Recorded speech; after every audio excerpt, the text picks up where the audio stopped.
Vamos à análise agora na edição da noite. São nossos convidados o Rui Santos e o Daoud Fakirá, comentadores SIC, e também Soraya 40, diretora da Associação Portuguesa de Direito Desportivo. Olá aos três, sejam bem-vindos.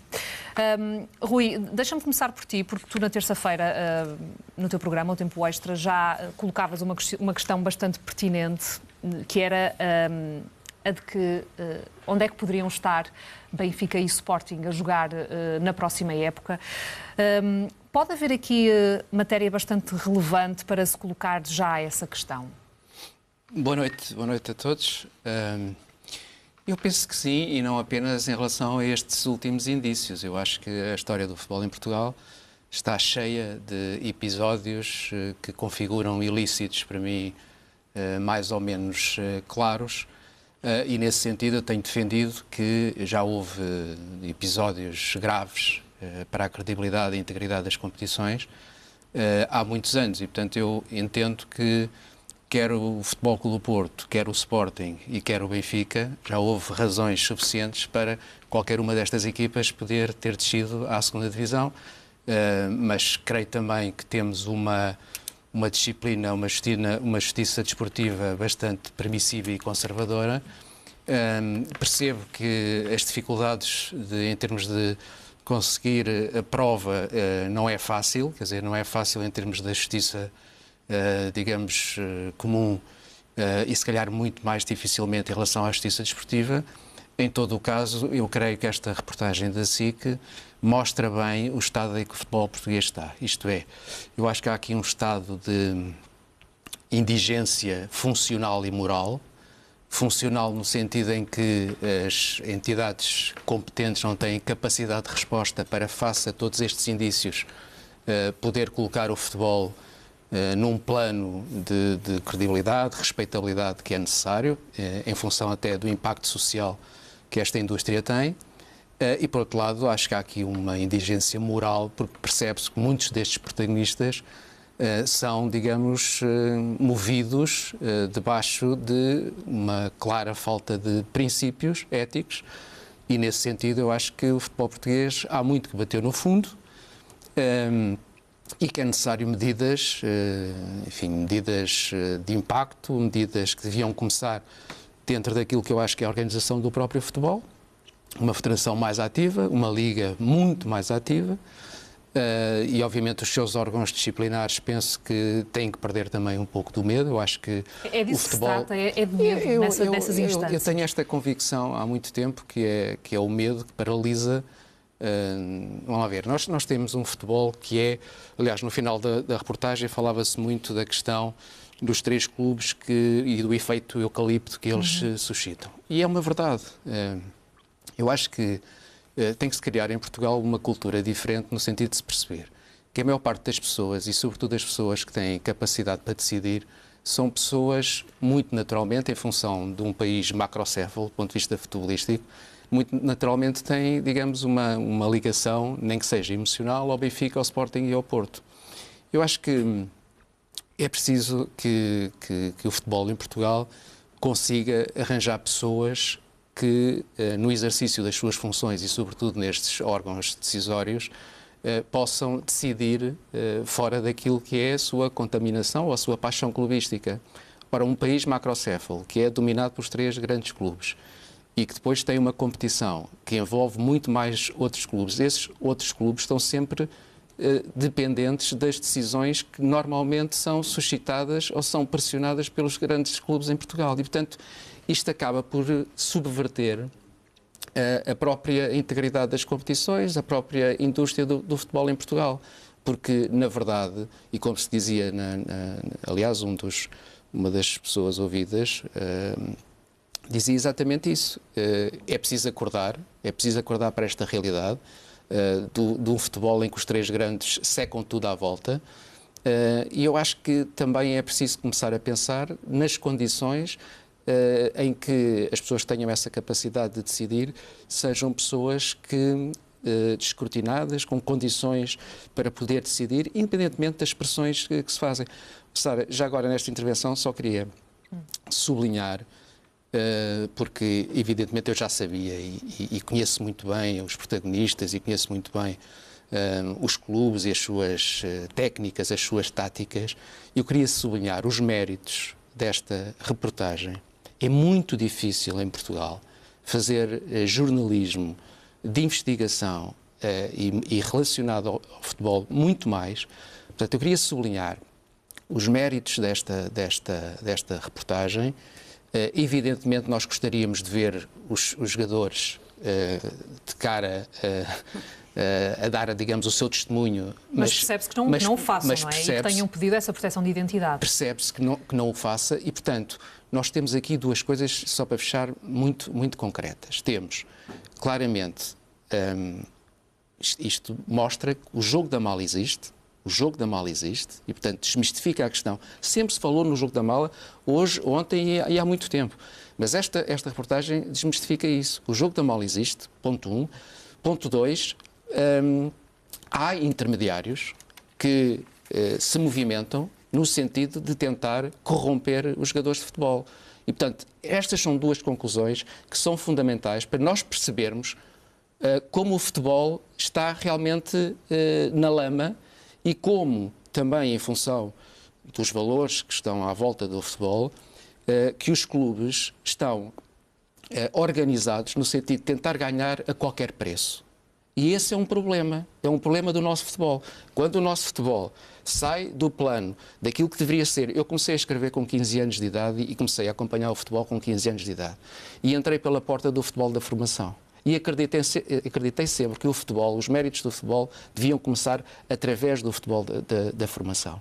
Dar condições aos jogadores em termos do seu crescimento técnico-desportivo, com o apoio dos treinadores, bons treinadores, investimento dos treinadores, investimento nas infraestruturas desportivas, que era uma coisa que não existia há 30 anos, e acreditei sempre nesse progresso. Só que, a partir de uma determinada altura e em função do crescimento da industrialização do futebol, o que acontece é que, também face aos movimentos financeiros, as transferências, etc., há muito dinheiro a circular. E então há muita coisa a ganhar.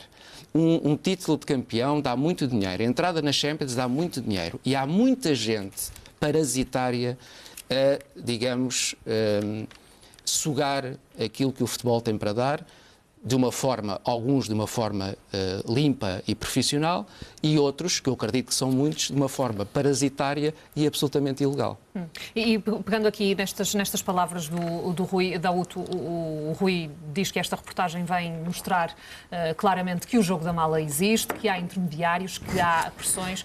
Daúto, tu também já andas há alguns anos nisto do futebol e podes dizer isso mesmo, isto existe. Olá, Sara, boa noite. Obviamente que sempre se ouviram rumores em relação a estas questões de viciar os resultados, de se criar situações menos lícitas para que as coisas corram de acordo com aquilo que são as nossas pretensões. Quem está no desporto, quem está no futebol, nomeadamente, não pode negar que isso aconteça. Eu acho, eu estou de acordo com o Rui que hoje as coisas ganham uma dimensão completamente diferente, né? Sempre se ouviu falar disto, Sara, não é uma coisa nova. E eu passei por todas as divisões, todos os escalões, digamos assim, desde as distritais, terceira divisão, segunda, primeira liga. Aqui e acolá sempre se ouviu a questão de se contornar aquilo que é legal. Hoje as coisas ganham uma dimensão diferente porque também estão envolvidas outras verbas, as coisas ganharam uma dimensão diferente.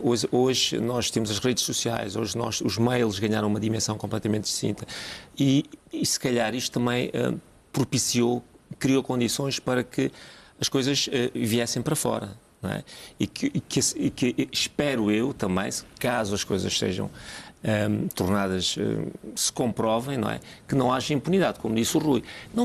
Sara, eu digo sempre que estas questões que se fala da corrupção e que não tem a ver só com esta reportagem, mas com outras que nós temos ouvido no nosso futebol, as pessoas falam que hoje ganharam uma dimensão diferente. Ganharam porque os órgãos de comunicação social também extravasaram, tiraram cá para fora. Hoje em dia nós temos futebol dia sim, dia sim, portanto, mas sempre se ouviu falar destas questões. Hoje, não é hoje que as coisas aconteceram, sempre se ouviu.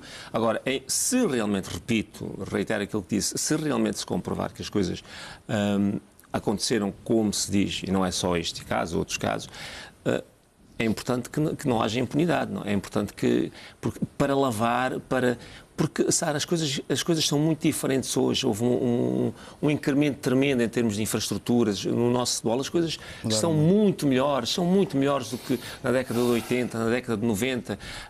Na formação, nós vemos técnicos com muita qualidade. Eu estou também a trazer um pouco aquilo que é bom no futebol. Hoje temos técnicos com muita qualidade, hoje trabalha-se muito bem. Hoje, como mas também disse, temos as tais grandes disparidades entre os três grandes e os outros clubes, que também propicia, no fundo, este tipo de situações. Porque nós víamos na reportagem do Gonçalo os jogadores falarem em situações muito complicadas, que são vividas... E que ganhavam eventualmente nesses clubes mais exatamente, pequenos. E que ganhariam... E ordenados em atraso. Obviamente, ordenados em atraso, e que ganhariam eventualmente, nesse momento, nesse encaixe financeiro que supostamente fariam, aquilo que num ano não ganhavam. Portanto, e esse também é um campo. Eu lembro-me aqui há uns tempos, Sara, nós temos falado também dos jogos viciados na segunda Liga, e que também não é uma matéria que morreu. Relacionada até com as próprias apostas, não é? Com as apostas, exatamente. E a tal disparidade que tu referes, mesmo na Primeira Liga, entre os 3, 4 clubes com os outros, não é? Torna também, digamos que, mais fácil aliciar, eventualmente. Não é que isso desculpabilize, não, mas cria-se um campo também para que estas coisas sejam mais fáceis de concretizar. Agora, obviamente que o ser humano, por natureza, procura sempre o caminho mais fácil para alcançar aquilo que quer. Agora, se houver impunidade, se as coisas não forem como já vimos noutros países, nomeadamente, lembro-me dos colossos italianos, quando se percebeu e quando se comprovou que tinham recorrido a meios ilegais, desceram de divisão. Obviamente, portanto, isso passa por aí, para credibilizar o nosso futebol. Pegar nessa ideia para começar aqui a conversa também com a Soraya 40. Soraya, há pouco o Rui referia o facto de a justiça desportiva ser também ela bastante permissiva. O que é que tem sido feito para alterar isso nos últimos tempos? O que é que ainda falta efetivamente fazer? Olá, boa noite. Bom, nós vivemos em termos de direito desportivo uma altura, eu diria, não é o despertar, mas é o despontar daquilo que tem sido feito desde, digamos, 90 desta parte. O direito desportivo nunca foi encarado como um verdadeiro ramo de direito até há 2 décadas atrás, talvez. Foi a primeira inovação com o contrato de trabalho desportivo em 98 e daí de 98 a esta parte é que temos visto um afloramento maior do que é o direito desportivo e tratando de diversas matérias. O direito desportivo também é um mundo. Toca em muita coisa e não é fácil também pegar e começar a legislar de raiz para todas as matérias que envolve. Quanto à corrupção e àquilo que se está a falar mais concretamente, há que lembrar que a lei, quando sai em 2007. Portanto, é uma lei relativamente recente.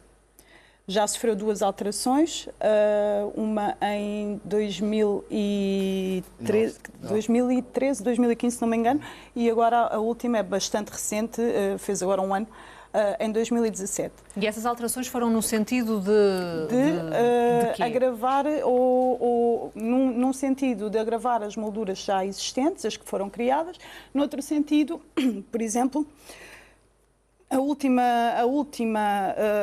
alteração, já em 2017, vai um bocadinho de encontro àquilo que estávamos o Rui e o Daut a falar, que é o jogo da mala. Ou seja, até 2017, até concretamente 3 de maio de 2017, o jogo da mala era permitido. Era permitido. Não era uma prática ilegal.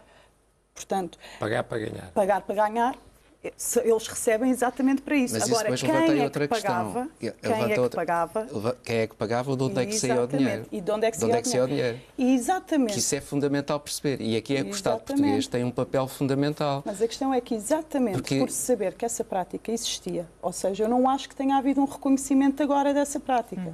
O reconhecimento já existia. Tanto existia que o Estado reconhece que essa prática existe o ano passado. Exatamente. E por achar que a prática pode ser moralmente ou socialmente reprovável em termos de haver ali um risco de deturpar a verdade desportiva ou a integridade da competição, proíbe-a e criminaliza. Mas não só, porque há aqui a questão também da fiscalidade, quer dizer, a origem do dinheiro, porque o dinheiro deveria sair então das contas dos clubes. Isso agora já tem a ver também com a lei do branqueamento de capitais e mas isso, questões assim nós já discutimos também essa questão, ou seja, quando isso acontecia, como é que um clube justificava a saída daquele dinheiro? Mas se era legal... Pois, poderia constar dos relatórios, mas não há memória, quer dizer, quando era legal, não há memória de nenhum movimento para esse objetivo. Claro. O que significa, o que levanta aqui uma questão, que é a velha questão dos sacos azuis, não é? E, portanto, e é aqui que eu acho que entra também o Estado, porque entram aqui questões que têm a ver com a fiscalidade. E isto, para mim, socialmente é muito relevante, porque nós não podemos continuar a fazer figura de patinhos feios. Nós, digo, os contribuintes. Os contribuintes face àqueles que não ajudam, digamos, a comunidade relativamente ao pagamento dos seus impostos. E se há dinheiro que sai previsivelmente algum saco azul, obviamente que nós todos temos que ter alguma coisa a ver com isso. E, portanto, eu não me conformo com isso. Eu, aliás, acho que a sociedade portuguesa tem que ter outro comportamento relativamente a estas situações que nos penalizam a todos, ou pelo menos penalizam aqueles que são contribuintes e que estão, digamos, a alimentar uma espécie de Estado social.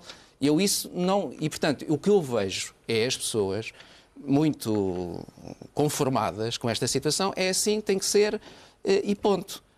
Não, tem que haver movimentos no sentido de dizer estas coisas são prejudiciais à sociedade e tem que haver mecanismos de maior fiscalização em relação aos clubes, fundamentalmente porque o ponto de partida...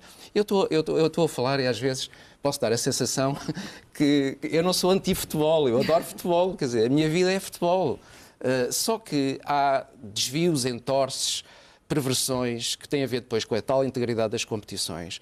E eu não me conformo com isso, porque isto depois é um jogo de enganos. E, aliás, o que está a acontecer em Portugal é exatamente isso, que é, os clubes grandes, acho que assentaram no princípio de que para ganhar têm que ser mais malandros do que o vizinho. E, portanto, se não houver alguém, uma máquina que trave este comportamento, evidentemente que isto às tantas é uma farsa total, com prejuízo a todos os níveis, da verdade esportiva, mas não apenas, prejuízo também dos contribuintes, porque isto passa a ser de facto uma farsa. E então mais vale assistirmos ao wrestling, a gente já sabe que aquilo é uma coisa realmente encenada, não é?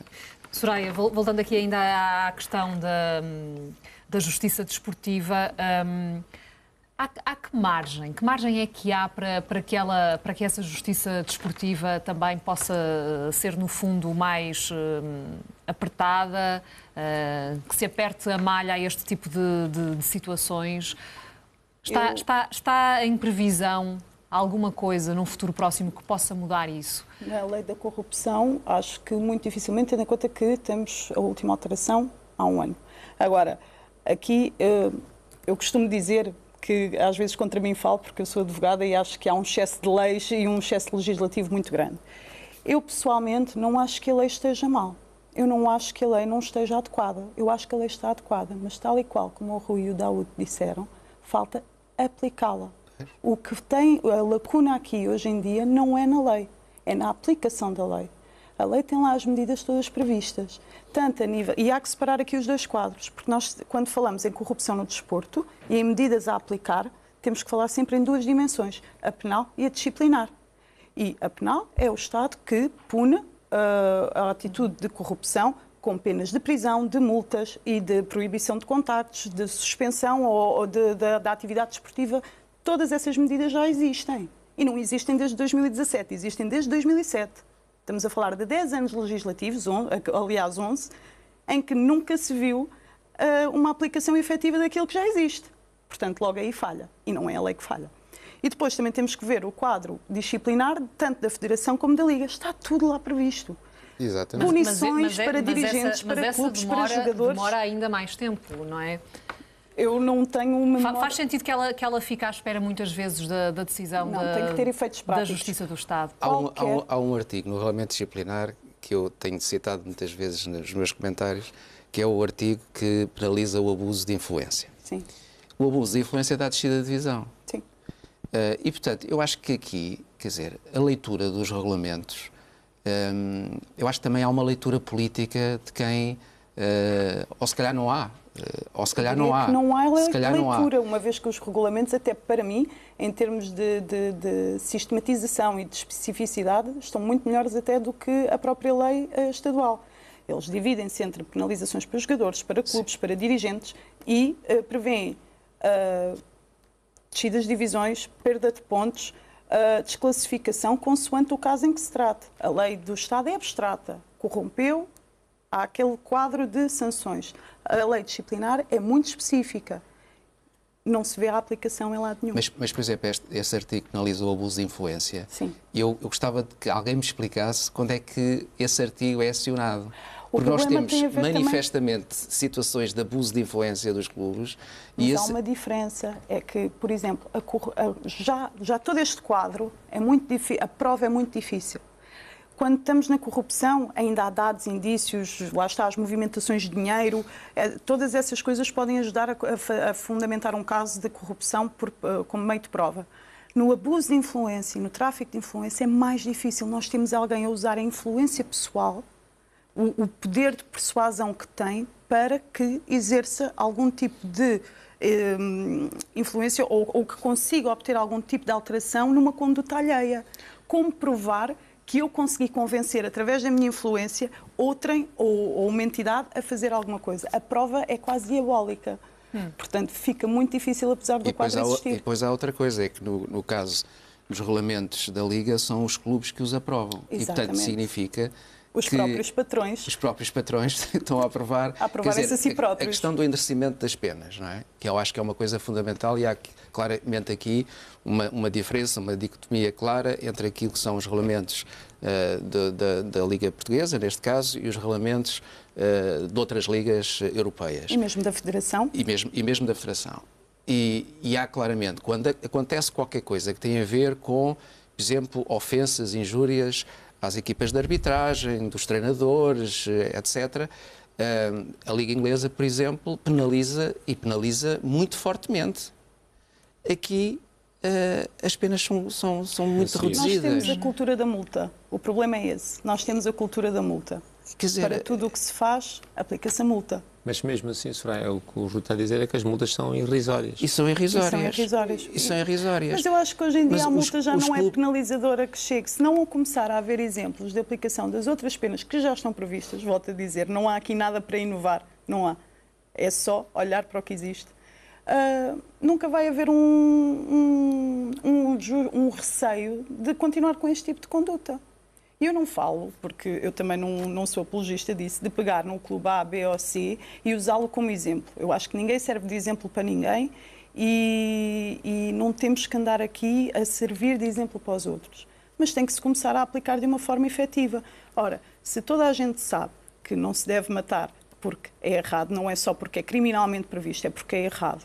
E não andamos todos aqui a matar, apesar de haver uma percentagem de pessoas que o faz, então é a mesma coisa com este assunto e com qualquer assunto. Isto leva-nos aqui para a cultura desportiva, para a tal formação.